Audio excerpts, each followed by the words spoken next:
In front of me is Samsung Galaxy A35 and today I would like to show you how you can connect it using Bluetooth.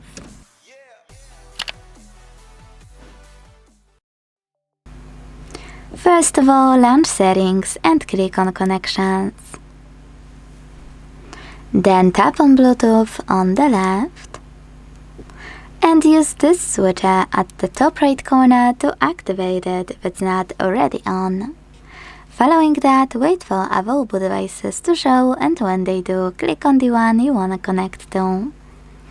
In my case, this one. Now wait for the pop-up.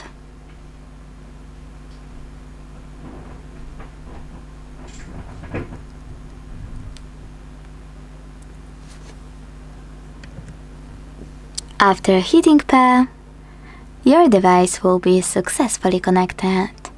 Now, to manage connection to any paired device, use this gear icon next to the chosen one. And manage all of those options however you want to, like connect, rename, or unpair. Thanks so much for watching. If you enjoyed this video, leave a like, comment, and subscribe. Bye!